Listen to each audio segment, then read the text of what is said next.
ద్వారేణ అంటే విష్ణు ద్వారేణ, భగవద్వారేణ అంటే పరమాత్మ సంకల్పంతో. అందుకే చెప్పుకున్నాం మనం, మహాద్వారేణ మహాబాహువు అని చెప్పుకున్నాం. మహాబాహువు గొప్ప బాహువులు కలవాడంటే గొప్ప కర్మలు కలవాడు.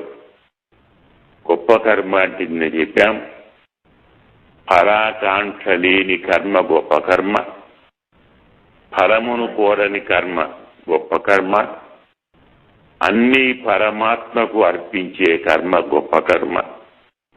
భగవతో విర్యేణ భగవత తేజస భగవతో భయేన భగవానివ స్వయం కారయతి అనే అభిప్రాయంతో ఆచరించేటువంటి కర్మ ఇది మహాకర్మ. ఈ మహాకర్మ చేయటానికి మహాబాహువులు గొప్ప పెద్ద పెద్ద బాహువులు కావాలి కదా. పెద్ద బాహువు ఉంటే ఏది పెద్ద బాహువు? చేతిలోకి అందిస్తున్న దాన్ని కూడా తీసుకోకుండా ఉండగలిగిందే గొప్ప బాహువు. ఇది కాస్త విపరీత లక్షణం అంటాం, చమత్కారంగా ఉంటుంది. కర్మ చేశాము అంటే ఫలితం వచ్చి తీరుతుంది, ఫలితం చేతిలో పడబోతుంది. కానీ మనం నారాయణాయ సమర్పయామి, కృష్ణార్పణం, రామార్పణం, ఆచార్యార్పణం అని అది మన చేతిలో పడకముందే దాన్ని కృష్ణార్పణం అన్నామంటే మన చేతికి అంటదు, మనకు రాదు. ఇది మహాబాహు. ఫలసంగ కర్తృత్వ రహితంతో అన్ని పరమాత్మ కల్పించి కర్మ చేసేవాడి మహాబాహు గొప్ప చేతులు కలవాడంటాం. ఫలాన్ని పట్టుకోకుండా, ఫలాన్ని తీసుకోకుండా, ఫలాన్ని ఆకాంక్షించకుండా, ఫలం కావాలనుకోకుండా ఫలాన్ని పరమాత్మకే అర్పించగల బాహుబలం ఉన్నవాడు మహాబాహువు. అదని ఆచార్యుడే మహాబాహు అంటాం. ఈ ఆచార్యుడు అద్వారేణ అంటే విష్ణు ద్వారేణ, భగవద్వారేణ భగవంతుడి సంకల్పంతో మహానుభావుడు ప్రాకారాన్ని, శరీరానికి ప్రాకారము అంటే చర్మమే కదా, అంటే సౌందర్యం కదా, అంటే సౌందర్యాభిలాష కదా. ఈ సౌందర్యాభిలాషను దాటాడు.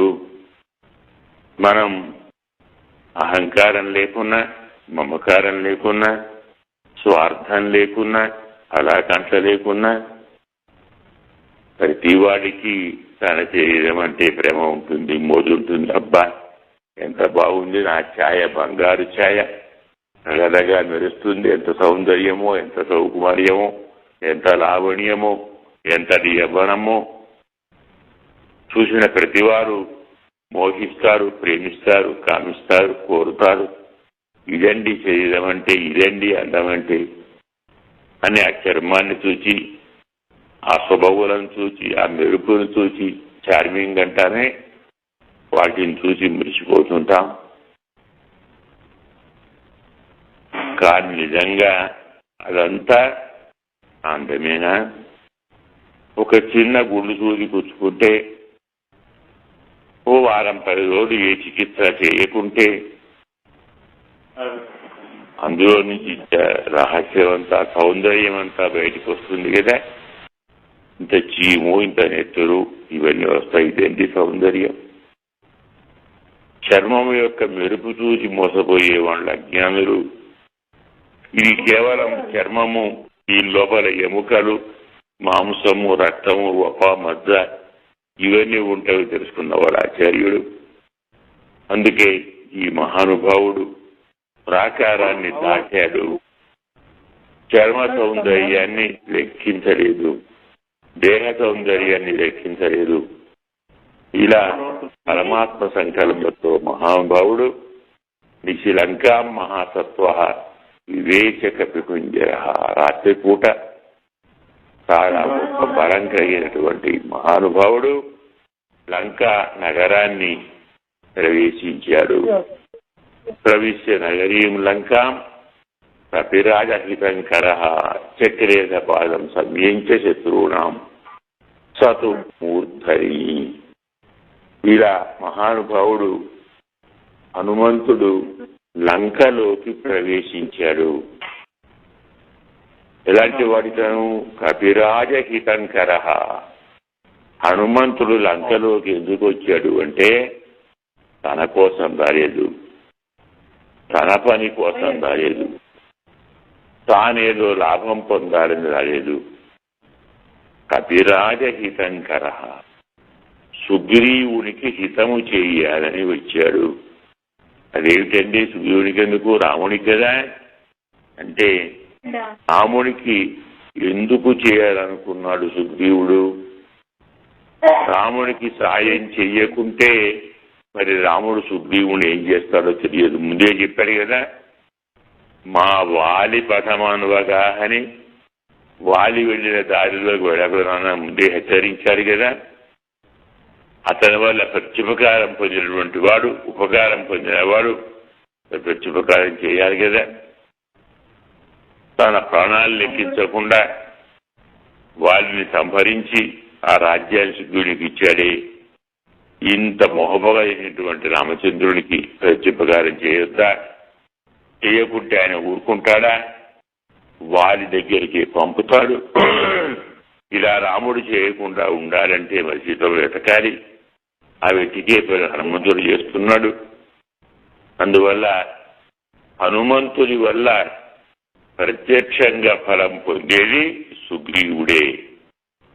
రాముని వల్ల ప్రమాదాన్ని తప్పించుకుంటాడు, రాముని కోపాన్ని తప్పించుకుంటాడు, రాముని రక్షణ తప్పించుకుంటాడు. అందుకే కపిరాజ హితంకర. కపిరాజ అంటే సుగ్రీవుడు. ఇంకోటి కపిరాజ అంటే పరమ భాగవతోత్తములు. ఎలాగండి చెప్పుకున్నాం? కం పిబటీటి కపిని, బ్రహ్మను ఆస్వాదించేవాడు. వారందరికీ రాజు అంటే వారిలో శ్రేష్ఠుడు. బ్రహ్మాస్వాద పరాయణ శ్రేష్ఠుడు. అంటే పరమాత్మను మాత్రమే అనుభవించేవారు భాగవతులైతే అందులోనే ఉండేవారు భాగవత ఉత్తములు. కపిరాజు అంటే పరమ భాగవతోత్తముడు, అతనికి హితంకర. ఇది భాగవత హితం. ఒక్క జీవునికి కాదు, ఒక్క శరీరానికి కాదు, ఒక్క పరమాత్మ కాదు. శరీరంలో బంధించబడి సంసారంలో అలమటిస్తున్న ఒక జీవుణ్ణి ఉద్ధరించటానికి ఈ సంసారంలోకి ఆచార్యుడు ప్రవేశించాడు. అంటే ఈ ఆచార్య ప్రవేశంతో ఎంతో మంది భాగవతోత్తమ హితం జరుగుతుంది. అంటే పరమాత్మ కృపాకటాక్షంతో చూస్తాడు. ఓ పర్వాలేదు, నా మాట విన్నాడు వీడు, సంసారంలోకి వెళుతున్నాడు, జీవులను ఉద్ధరిస్తాడు అని స్వామి సంతోషిస్తాడు. మళ్ళీ ఇలాంటి బద్ధుణ్ణి దరిచేర్చేటువంటి, సంసారాన్ని దాటించేటువంటి ఒక మహానుభావుడు వచ్చాడని భాగవతోత్తములు ఆనందిస్తారు. అందుకే కపిరాజ హితంకర అంటే భాగవతోత్తమత్వాన్ని కలిగించేటువంటి ఈ స్వామి లంకలోకి ప్రవేశించి చక్రేధ పాదం సవ్యచతుర్ణం శశుమూర్ధని, ఈ మహానుభావుడు ఎడమ కాలును లంక యొక్క భూమి మీద పెట్టాడు. ప్రాకారం దూకాడు, లంకలో ప్రవేశించాడు. ఎలా ప్రవేశించాడయ్యా లంకలోకి అంటే మొదలు చక్రేధ పాదం సవ్యంచ, సవ్యమైన పాదాన్ని ఎడమ కాలును పెట్టాడు. లంకా నగరంలో మొదలు పెట్టిన పాదం ఎడమ పాదం. అదేమిటండి, కుడికాలు పెట్టి రావాలి కదా, మరి ఎడమకాలు పెట్టి వచ్చేది ఏమిటి అంటే ఫలితం వాల్మీకి చెప్తున్నాడు. శత్రువుణాం సతు మూర్ధని. ఎడమకాలు పెట్టడం అంటే అర్థం ఏంటంటే శత్రువుణాం మూర్ధని, శత్రువుల తలపై అడుగు పెట్టినట్టు అన్నమాట. అంటే శత్రు బలాన్ని అసహకరించినట్టు. వారిని ధిక్కరించినట్టు, తిరస్కరించినట్టు, ఓడించినట్టు, నిర్జించినట్టు, తరిమివేసినట్టు. ఎడమకాలు పెడితే అది శత్రువు శిరంపై పెట్టినట్టే భావమట. ఎందుకంటే మనకు ధర్మశాస్త్రం ఎంత బాగా చెప్తుందంటే, ప్రయాణకాలే చ గృహప్రవేశే వివాహకాలేపి చ దక్షిణాంగిరిం కృత్వా అగ్రతః శత్రుపుర ప్రవేశే వామం నిదధ్యాత్ చరణం నిరుపాలయే అనేది బృహస్పతి యొక్క నీతి శాస్త్రం. ఆయన చెప్తాడు, ప్రయాణ కాలంలో కానీ, స్వగృహ ప్రవేశే తన ఇంటిని ప్రవేశిస్తున్నప్పుడు కానీ, వివాహ కాలంలో కానీ, ఈ 3 సమయాల్లో లోపలికి వెళ్లే ముందు దక్షిణాంగిం కుడి కాలే మొదలుపెట్టి వెళ్ళాలి. కానీ శత్రుపుర ప్రవేశే, అదే శత్రు నగరానికి వెళ్ళాలనుకుంటే, రాజుగారి ఇంట్లో వెళ్ళాలనుకుంటే వామమున దధ్యాది చరణం నిరుపాలయే, వామం చరణం ఎడమకాలు పెట్టాలని శాస్త్రం. ఇది బృహస్పతి యొక్క నీతి శాస్త్రం. ఈ శాస్త్రం ఉంది కాబట్టి రాజనీతిలోను నీతి శాస్త్రంలోను హనుమంతుడు ఇట్ట కాబట్టి, సమర్థుడు కాబట్టి, మేధావి కాబట్టి ప్రాకారాన్ని దూకి కూడా మహానుభావుడు ఎడమకాలే పెట్టాడు. అది శత్రువుల యొక్క శిరస్సున ఉంచిన వాడయ్యాడు. అంటే తాను గెలవాలనుకుంటే, శత్రువులను ఓడించాలనుకుంటే, శత్రు పరాభవాన్ని కోరేటువంటి రాజులు కానీ, రాజసేవకుడు కానీ శత్రుపురంలోకి ఎడమకాలే పెడతారు. మనం మొదలు చెప్పుకున్నాం కదా, కుడి అంటే జ్ఞానమని, ఎడమంటే కర్మ అని. సంసారం, లోకం కర్మ ప్రావణ్యం కాబట్టి వారిని ఆకర్షించాలంటే తాను కూడా కర్మలే చేయాలి. కర్మల ద్వారానే శత్రువులను అంటే జీవులను ఆకర్షించాలి. ఇది సహస్రనామార్చన, లక్ష పుష్పార్చన, మహాసుదర్శన హోమం, సుదర్శన హోమం, లక్ష్మీనారాయణుష్టి, కొందరికి గణపతి ఇష్టి, మరికొందరికి చండీ, కొందరికి దుర్గా, రకరకాల యాగములు, హోమములు, భజనలు, కీర్తనలు, నామస్మరణలు, పురాణ శ్రవణాలు, ఇవన్నీ ఏమిటి? ఎదుటి వాడిని ఆకర్షించేవి, జీవుణ్ణి ఆకర్షించేవి. నీకు భార్య కావాలా, పిల్లలు కావాలా, సంసారం కావాలా, దారిద్ర్యం పోవాలా, కష్టాలు తొలగాల, సుదర్శన హోమం చేయవయా, మహాసుదర్శనం చెయ్యి, లక్ష్మీనారాయణం చెయ్యి, శ్రీరామ క్రతువు చెయ్యి, ఇలా రకరకాల చెప్పి ఆయా క్రతువులు, ఈయా క్రతువులు, ప్రాయశ్చిత్తాలు, కర్మలు, దానాలు, ధర్మాలు, హోమాలు, యజ్ఞాలు, జపాలు ఇవన్నీ చేయించి గురువు గారు మన కష్టాలు తెలుస్తున్నారని ఆశపడి నమ్మి గురువు గారిని చేరుతాం. కొన్నేళ్ళు అతనికి అన్ని కర్మల గురించి చెప్తూ, దగ్గరుండి కర్మలను చేయిస్తూ, అతని కష్టాలను, దుష్టఫలితాలను దూరంగా తొలగిస్తూ, ఇంత చిన్నవాటికి ఇది సరిపోతుందే, మరి ఇంత పెద్ద సంసారం ఉందే, మరి దాన్ని పోగొట్టాలని నువ్వు బయటికి వెళ్ళాలి కదా. నీకెన్నడూ ఈ కష్టాలు రాకుండా ఉండాలంటే ఈ శరీరం ఉండొద్దురా బాబు, ఈ జన్మ ఉండొద్దు, మోక్షానికి వెళ్ళాలి. శరీరం ఉంటే కష్టాలు ఉంటాయి, బంధాలు ఉంటాయి, బాధలు ఉంటాయి, అనుబంధాలు ఉంటాయి, అనురాగాలు ఉంటాయి, ఆప్యాయతలు ఉంటాయి, వ్యామోహాలు ఉంటాయి, వాటితో కష్టం వస్తుంది. మన పిల్లవాడికి ఎలు తెగిన అబ్బా అంటాం, పక్కవాడికి కాలు తెగిన ఆహానం, ఈ మమకార బలం. మమకారాన్ని పెంచేది, అహంకారాన్ని పెంచేది, అనురాగాన్ని పెంచేది, ఆప్యాయతను పెంచేది, వ్యామోహాన్ని పెంచేది మరి మమకారమే కదా. దాన్ని పోగొట్టడానికి మహానుభావుడు ఆచార్యుడు అనే కర్మలు చూపి హోమాలని, యజ్ఞాలని, దానాలని, ధర్మాలని, ఉపాసనలని, ఉపదేశాలని చెప్పి ఆకర్షించి వారిలో కర్మ బ్రహ్మల యొక్క తేడాను చూపెట్టించి సంసారంలోని భోగాలు ఎందుకు విరక్తి కలిగించి పరమాత్మ కావాలనిపిస్తాడు కదా. ఇలా ఆచార్యయుతమైనటువంటి పంచ సంస్కారాలు అనుకోండి, సుదర్శనాది హోమాలు అనుకోండి, దాన ధర్మాలు అనుకోండి, పూజలు అనుకోండి, ఇష్టలు అనుకోండి, శాంతులు అనుకోండి, ఇవన్నీ కూడా మనకు సవ్యపాదము.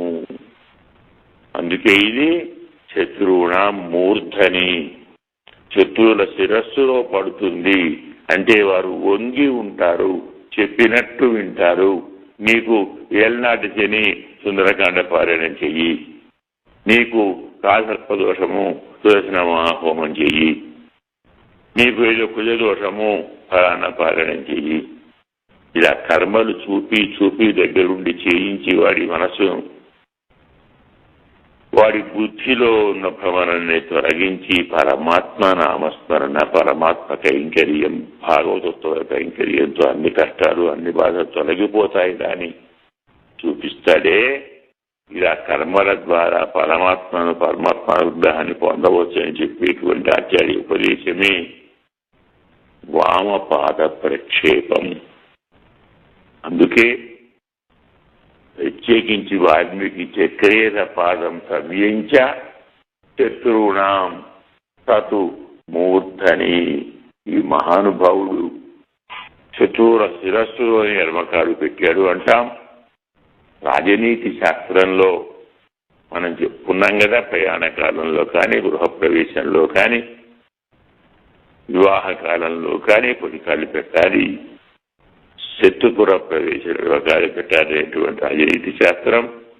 ఎడవకాలు ఉంటే కర్మపాదం, కర్మద్వారం, అనేకమైన కర్మలు ఆచరింపజేస్తూ అవి కూడా భాగవత ఆచార్య పరంగా ఆచరిస్తూ వ్యామోహాన్ని తొలగిస్తాడు.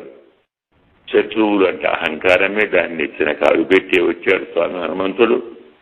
ఈ రీతిలో హనుమంతుడి చక్రేర పాదం సవ్య శత్రువునాం సతు మూర్ధని ప్రవిష్ట తత్వసంపన్న నిశాయాం మారుతాత్మజ స మహాపథమస్తాయ ముక్త పుష్ప విరాజిత. మహానుభావుడు ఇప్పుడు మహాపథం అంటే రాజమార్గాన్ని చేరాడు. ఆ రాత్రి సత్పంచల మహానుభావుడు కాబట్టి ఈ మారుతాత్మజుడు వాయుపుత్రుడు ఆ రాత్రి పూట మహాపథం అంటే రహదారి అంటాం, మన భాషలో హైవే అన్నమాట. ఈ హైవేను అందుకున్నాడు, రాజమార్గాన్ని చేరుకున్నాడు. ఎలా ఉంది ఆయన అంటే ముక్త పుష్ప విరాజితం. రాజమార్గాన్ని ముత్యాలు పుష్పాలు చల్లి ఉన్నాయి. పెద్దలు వస్తారేమో కాదు, ఆ లంకానగరం యొక్క మహారాజవీధి ఎప్పుడు నిత్యాలంకార పూషితంగా ఉంటుంది. మరి నగరంలో రాజవీధి అంటే శరీరం యొక్క చర్మాన్ని మనం కర్మలు అన్నాం. మరి నడిచి రావటానికి కర్మలకు మనకు ఉండేటువంటి అభిమానం ఉంది కదా, అభిమానే మహాపథం. ఈ మహాపథాన్ని మహానుభావుడు ప్రవేశించాడు. అందులో ముక్త పుష్ప విరాజితం, ముత్యాలు ఉన్నాయి, పుష్పాలు ఉన్నాయి అని ఒక అర్థం. ముక్తులు అంటే సంసారాన్ని విడిచిపెట్టినటువంటి జీవులను ముక్తులు అంటాం. వారి యొక్క పుష్పములు మనం పుష్పితాం వాచం అంటాం. పుష్పము అంటే ఆశ అని అర్థం. యామిమాం పుష్పితాం వాచం ప్రవదంతి విపశ్చిత అంటాడు కృష్ణుడు భగవద్గీతలో. పండితులు కాని వారే ఆశపడేటువంటి మాటలు చూపుతారు. భార్య కావాలా, పుత్రులు కావాలా, ఇల్లు కావాలా, ధనం కావాలా, ఇవన్నీ పుష్పాలే. ముక్త పుష్ప విరాజితం. పరమాత్మ సన్నిధికి చేరటానికి వెళ్ళేటువంటి మహానుభావులు ఇక్కడ వదిలిపెట్టినటువంటి ఆశలే ఈ పుష్పాలు. జాగ్రత్తగా గుర్తుంచుకోవాలి. కొంచెం కష్టం, అర్థం కాదు. ఆశ వదిలితేనే, దేహాత్మాభిమానం వదిలితేనే, భోగాభిలాష వదిలితేనే, ఏవేవో కావాలి కోరిక వదిలితేనే, కోరికను గెలిచిన వాడే, కోరికలను విడిచిన వాడే మోక్షానికి పోతాడు. ముక్త అంటే ముక్త పురుషులు, మోక్షం పొందినవారు. వారి యొక్క పుష్పములు అంటే ఆశలు, వారు వదిలినటువంటి ఆశలు ఈ కర్మలలో, ఈ సంసారంలో, ఈ దేహంలో, ఈ చర్మంలో, ఈ హృదయంలో అవన్నీ నిండి ఉన్నాయని అర్థం. నిరంతరం ప్రపంచమంతా ఆశామయం, వ్యామోహమయం, కోరికరమయం, భోగమయం. ఇవెవరివి అంటే ఇవి మనవి కాదు. వద్దనుకున్న వారు వదిలి వెళ్ళిన ఆశలు ముక్త పుష్పములు. ముక్తము అంటే విడిచిపెట్టిన, పుష్పము ఉంటే ఆశ. ముక్తుల ఆశ, విడిచిపెట్టి వెళ్ళిన వారి ఆశ. ఇలాంటి మహానుభావుల యొక్క స్థితిని బట్టి మనం ఆశను చెప్పుకుంటాం. ఆ రీతిలో ఈ ఆశను వదులుకున్నటువంటి వారు,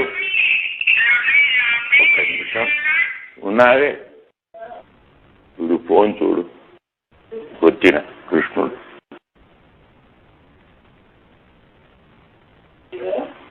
ఇలా ముక్త పుష్ప విరాజితం. ముక్తులు అంటే మోక్షాన్ని పొందిన వారు. వారి యొక్క పుష్పములంటే ఆశలు. వద్దనుకో వెళ్ళినటువంటి ఆశలన్నీ ప్రపంచంలో ఉన్నాయి. వారు వదిలిపెట్టి వెళ్ళిన వాటిని అనుభవిస్తూ, అంటే మనం ఎంగిలి తింటూ, ఆ ఎంగిలికి ఆశపడుతూ, ఆశలు కావాలనుకుంటూ, ఆ భోగాలను కోరుతూ మనం కష్టపడుతున్న భావాన్ని చెప్పటానికి ముక్త పుష్ప విరాజితం అంటారు. ఇలాంటి లంక యొక్క రాజమార్గాన్ని అనుసరించాడు మహానుభావుడు. హనుమంతుడు రాజమార్గం ప్రవేశించి బహుశా ఈ పాటకి సమయం అయిపోయి ఉంటుంది.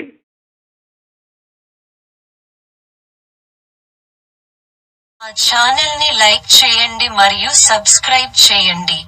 పక్కనే ఉన్న బెల్ బటన్ పై క్లిక్ చేయండి. https://www.youtube.com/@bcs1920